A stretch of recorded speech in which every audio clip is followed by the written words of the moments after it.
Hello दोस्तों, आज के इस खास चर्चा में आपका बहुत बहुत स्वागत है।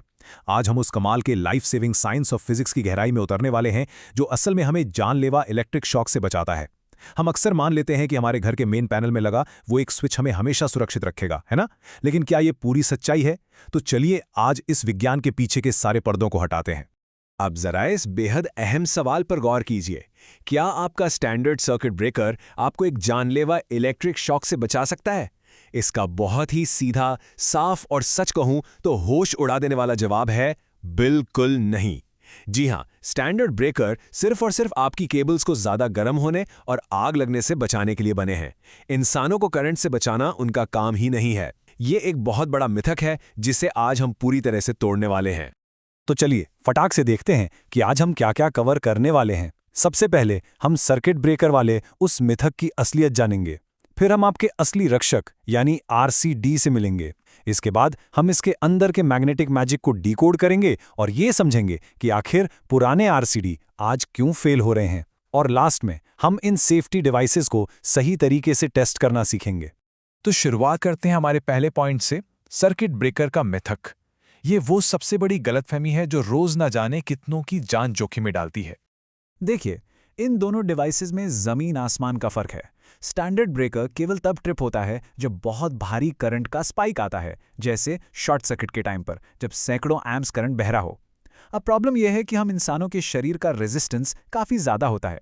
तो अगर आपको करंट लगता है तो आपकी बॉडी से इतना कम करंट बहता है कि स्टैंडर्ड ब्रेकर उसे नोटिस तक नहीं करता। वो ऑन ही रहेगा, करंट लगातार बहता रहेगा और सच कहूं तो आपका दिल रुक सकता है। दूसरी तरफ आरसीडी यानी रेसिड्यूअल करंट डिवाइस इतना सेंसिटिव होता है कि करंट के जरा से लीक होने पर भी तुरंत ट्रिप हो जाता है। तो अब आते हैं हमारे दूसरे पॉइंट पर। मिलिए असली रक्षक आरसीडी से। दुनिया भर में इसके अलग अलग नाम हैं। यूके और कई देशों में इसे आरसीडी कहते हैं, नॉर्थ अमेरिका में जीएफसीआई कहते हैं और कुछ जगह डिफरेंशियल सर्किट इंटरप्टर्स भी। आप इसे कुछ भी बुलाएं, इसका काम सिर्फ एक है, आपकी जान बचाना। तो भाई ये रेसिड्यूअल करंट आखिर है क्या भला? एकदम आसान भाषा में समझें तो ये डिवाइसेस लगातार एक ही चीज़ मॉनिटर करते हैं, सर्किट में कितना करंट जा रहा है और कितना वापस आ रहा है। नॉर्मल कंडीशन में दोनों एकदम बराबर होते हैं, मतलब नेट रिजल्ट ज़ीरो। लेकिन जैसे ही कोई फॉल्ट होता है या किसी डैमेज्ड तार या किसी इंसान के शरीर के जरिए करंट ज़मीन में लीक हो जाता है तो ये बैलेंस बिगड़ जाता है। इसी लीक हुए या बचे हुए असंतुलन को हम रेसिड्यूअल करंट कहते हैं। अब आप पूछेंगे कि आपकी जान बचाने के लिए ये इम्बैलेंस कितना होना चाहिए। एक जादुई नंबर हमेशा याद कर लीजिए, 30 मिली एम्प्स, बस इतना ही। ये वो क्रिटिकल थ्रेशोल्ड है जो लाइफ सेविंग है। अगर आपके घर के मेन पैनल में 100 या 300 मिली एम्प्स वाला डिवाइस लगा है तो याद रखिए वो सिर्फ घर को आग से बचाने के लिए है, आपको करंट से बचाने के लिए नहीं। जान बचाने के लिए वो नंबर 30 मिली एम्प्स ही होना चाहिए। चलिए अब तीसरे हिस्से पर चलते हैं, इसके अंदर का मैग्नेटिक मैजिक। आखिर ये छोटा सा प्लास्टिक का बॉक्स इतनी तेज काम कैसे कर लेता है? मजे की बात यह है कि इसके अंदर कोई स्मार्ट कंप्यूटर नहीं है, ये प्योर फिजिक्स और इलेक्ट्रोमैग्नेटिज्म का कमाल है। तो ये काम कैसे करता है? बहुत सिंपल लेकिन ब्रिलियंट मैकेनिज्म है। नॉर्मली एक फेराइट कोर के अंदर से लाइव और न्यूट्रल दोनों वायर्स गुजरते हैं। दोनों में करंट ऑपोजिट डायरेक्शन में बहता है तो उनके मैग्नेटिक फील्ड्स एक दूसरे को कैंसिल कर देते हैं। लेकिन जैसे ही शॉक लगता है करंट लीक होता है, अब फील्ड्स कैंसिल नहीं होते। ये असंतुलन कोर के अंदर एक मैग्नेटिक फ्लक्स क्रिएट करता है जो तुरंत वहां मौजूद एक छोटी सी सेंस कॉइल में वोल्टेज पैदा कर देता है। ये छोटा सा वोल्टेज एक सोलेनॉइड को हिट करता है और वो एक मैकेनिकल लैच को ट्रिप करके तुरंत पावर को कट कर देता है ना कमाल? अब आप सोच रहे होंगे कि क्या ये बिना बात के भी ट्रिप हो जाएगा? जी नहीं, नए आरसीबीओज और मॉडर्न आरसीडीज बहुत स्मार्ट है। इनमें कैपेसिटर्स और डायोड्स लगे होते हैं जो उन छोटे मोटे क्षणिक सिग्नल्स को फिल्टर कर देते हैं जो घरों में अक्सर फ्लक्चुएट होते रहते हैं। इससे ये श्योर होता है कि ब्रेकर आपको बार बार ट्रिप होकर परेशान ना करे, बल्कि सिर्फ असली खतरे पर ही रिएक्ट करे। अब आते हैं चौथे हिस्से पर, जहां एक बहुत बड़ा ट्विस्ट है। पुराने आरसीडी फेल क्यों हो रहे हैं? जो डिवाइसेस हमारी जान बचाने के लिए बनाए गए थे, आज हमारी अपनी ही मॉडर्न टेक्नोलॉजी उन्हें सचमुच अंधा कर रही है। ये पॉइंट सच में बहुत क्रूशियल है। देखिए, पुराने टाइप सी आरसीडीज तब डिजाइन किए गए थे जब हम घरों में सिर्फ वो फिलामेंट वाले पीले बल्ब इस्तेमाल करते थे। लेकिन आज हम ढेरों LED lights, USB chargers, laptop और ईवी चार्जर्स इस्तेमाल करते हैं।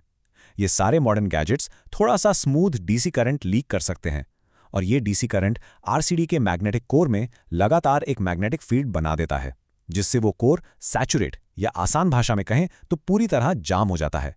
इसका मतलब है कि वो आरसीडी अंधा हो गया। असली शॉक लगने पर वो ट्रिप ही नहीं होगा। तो अब सवाल है कि आपके लिए कौन सा सही है।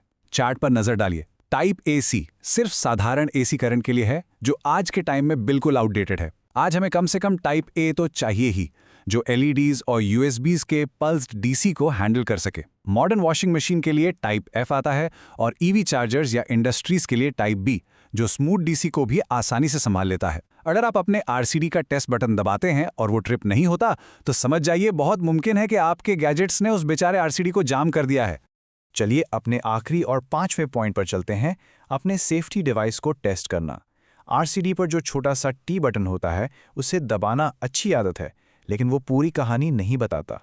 प्रॉपर टेस्टिंग के लिए हमें प्रिसीजन टूल्स चाहिए होते हैं। जब हम इसे प्रोफेशनली टेस्ट करते हैं तो हम एक मल्टी फंक्शन टेस्टर यूज़ करते हैं। सबसे पहले हम 1x टेस्ट करते हैं, जो एकदम एक्यूरेट 30 मिली एम्पियर इंजेक्ट करके देखता है कि डिवाइस ट्रिप हुआ या नहीं।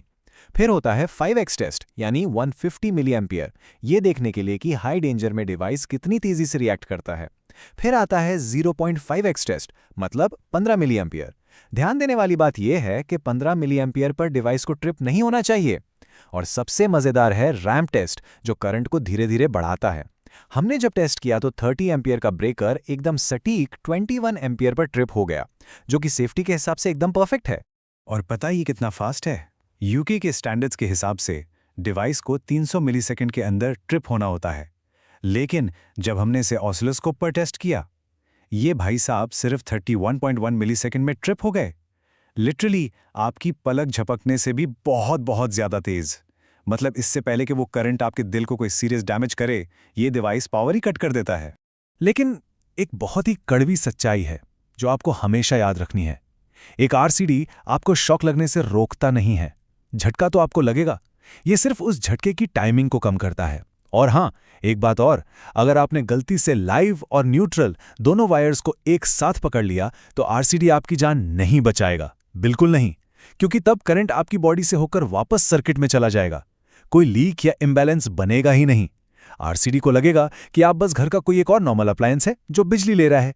तो आज की ये डीप डाइव यही खत्म होती है। मुझे उम्मीद है अब आप इन छोटे से डिवाइसेस का साइंस अच्छे से समझ गए होंगे। लेकिन जाने से पहले मेरा आपसे एक सवाल है, क्या आपको पता है कि इस वक्त आपके घर के पैनल में कौन सा आरसीडी लगा है? क्या वो कोई पुराना टाइप एसी है जो आपके लैपटॉप चार्जर से पूरी तरह अंधा हो चुका है? मैं सीरियसली चाहूंगा कि आप आज ही जाकर अपना इलेक्ट्रिकल पैनल चेक करें। और हाँ, हमारे उन सभी पेट्रियंस और चैनल मेंबर्स का बहुत बहुत शुक्रिया, जिनकी वजह से ये चर्चाएं आप तक पहुंच पाती हैं। सीखते रहिए, खुद को सुरक्षित रखिए और हम मिलते हैं अगली चर्चा में।